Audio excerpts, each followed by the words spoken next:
నమస్తే, నా పేరు ఝాన్సీ, ఏబీవీపీ రాష్ట్ర కార్యదర్శి.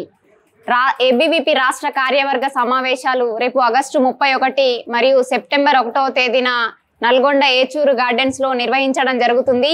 ఈ కార్యక్రమానికి రాష్ట్ర వ్యాప్తంగా ఏబీవీపీ కార్యకర్తలు మరియు అధ్యాపకులు విచ్చేయడం జరుగుతుంది. ముఖ్యంగా ఏదైతే రాష్ట్ర స్థితి మరియు విద్యారంగ స్థితి పైన తీర్మానాలు ప్రవేశపెట్టి ఒక ప్రభుత్వం దృష్టికి తీసుకెళ్లి విద్యారంగ సమస్యలు పరిష్కారానికై ఏబీవీపీ తీర్మానాలు చేయడం జరుగుతుంది. ఏదైతే తెలంగాణ రాష్ట్రం సాధించిన తర్వాత గత బీఆర్ఎస్ ప్రభుత్వం 10 ఏళ్లలో పూర్తిగా విద్యారంగం ప్రాథమిక పాఠశాలల నుంచి యూనివర్సిటీల వరకు కూడా నిర్వీర్యమైన పరిస్థితి మనందరికీ తెలుసు.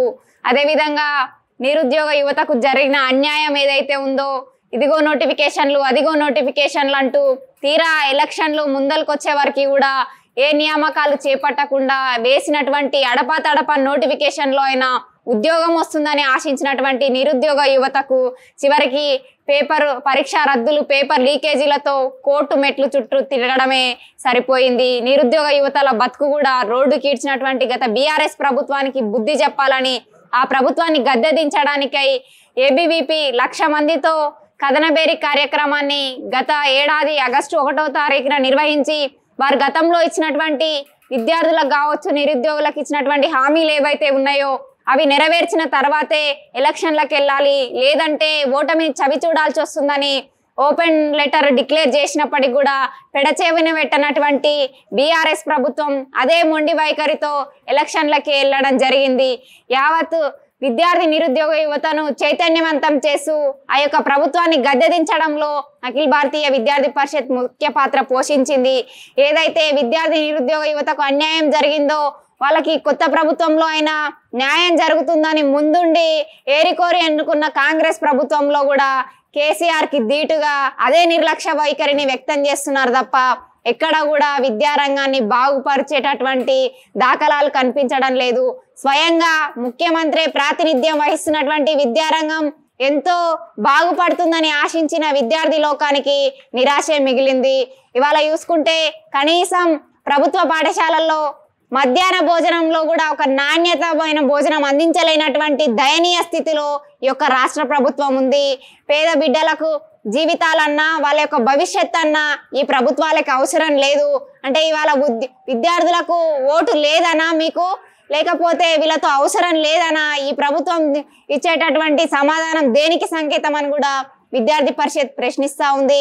వాళ్ళ యూనివర్సిటీలో చూసుకున్నట్టయితే ఆనాడు ఉద్యమ కేంద్రాలు, ఏ సమస్య వచ్చినా ముందుండి కొట్లాడేటటువంటి ఉద్యమ కేంద్రాలలో ఇవాళ ఇన్ఫ్రాస్ట్రక్చర్ లేదు. 82% టీచింగ్ నాన్ టీచింగ్ పోస్టులు ఖాళీగా ఉన్న ఇప్పటి కేంద్రాలలో ఇవాళ ఇన్ఫ్రాస్ట్రక్చర్ లేదు. 82% టీచింగ్ నాన్ టీచింగ్ పోస్టులు ఖాళీగా ఉన్న ఇప్పటి వరకు కూడా నియామకాలు చేపట్టడం లేదు.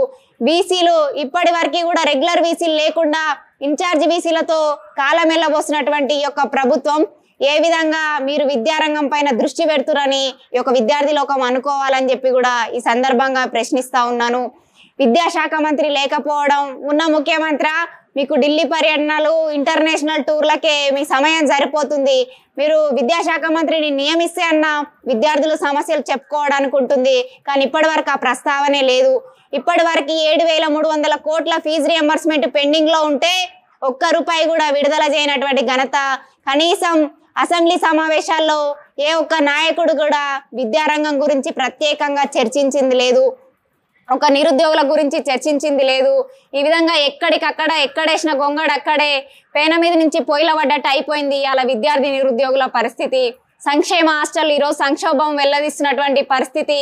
ఎక్కడ చూసినా నాణ్యత లోపం, రెగ్యులర్ ఎప్పటికప్పుడు ఫుడ్ పాయిజన్ ఘటనలతో ఏదో ఒక కారణాల చేత సంక్షేమ హాస్టళ్లలో ఏదో ఒక సమస్యలు వెల్లువెత్తడం, విద్యార్థులు ప్రాణాలు కోల్పోతున్నా కూడా కనీస విచారణ చేపట్టడం లేదు. ఇవాళ పేద బిడ్డల బ్రతుకులంటే ఈ ప్రభుత్వాలకు అసలు సోయే లేదు. ఈ విధంగా ఇన్ని సమస్యలు ఉన్నా కూడా ఈ ప్రభుత్వం కూడా ఇంత నిర్లక్ష్య వైఖరి అనేది సరైనది కాదు. అదేవిధంగా ముఖ్యంగా నల్గొండ జిల్లా గురించి చెప్పాలంటే ఇది కాంగ్రెస్ కంచుకోట అని జబ్బలు జరుచుకుంటూ ఇక్కడ 2 మంత్రులు ఉన్నారు, మేమే మొత్తం వేల్తామని చెప్పి ఎక్కడికక్కడ మాటలు చెప్పుకుంటూ వస్తారు తప్ప ఏ అభివృద్ధిలో మాత్రం అది ఎక్కడ కనపడడం లేదు. స్వయంగా నల్గొండ జిల్లాలోనే సంక్షేమ హాస్టల్లో భువనగిరిలో 2 ఆడబిడ్డలు ప్రాణాలు కోల్పోతే ఇప్పటి వరకు ఆ సంఘటన కనుమరుగైపోయిన దాఖలాలు ఈ యొక్క నల్గొండ జిల్లా పరిస్థితి. మొన్నటికి మొన్న దేవరకొండ సంక్షేమ హాస్టల్లో ఎలుకలు గారుస్తున్నాయంటే ఏ సమాజంలో బతుకుతున్నాం? అసలు విద్యార్థులు ఉండే ప్రదేశమా లేకపోతే అది జంతువులు ఉండే ప్రదేశమో? ఇక్కడ ఉన్నటువంటి నాయకులకే అర్థం కావాలి. ఈ విధంగా ఈ సమస్యలన్నీ కూడా ఈ ప్రభుత్వమైనా ఇప్పటికైనా సోయితోనే వెంటనే తీర్చాలని చెప్పేసి ఏబీవీపీ రాష్ట్ర కార్యవర్గ సమావేశాల సమక్షంగా ఈ యొక్క ప్రభుత్వాన్ని డిమాండ్ చేస్తూ ఉంది. కావున కార్యవర్గ సమావేశాల్లో ఈ యొక్క సంవత్సరంలో జరిగేటటువంటి కార్యక్రమాలు కావచ్చు, ఉద్యమ కార్యాచరణలు కూడా ప్రకటించడం జరుగుతుంది, తీర్మానాలు ప్రవేశపెట్టడం జరుగుతుంది. కావున ఈ యొక్క రాష్ట్ర కార్యవర్గ సమావేశాలను విజయవంతం చేయవలసిందిగా ప్రతి ఒక్క కార్యకర్త విద్యార్థులను కూడా ఈ సందర్భంగా కోరుతా ఉన్నాను. నమస్తే.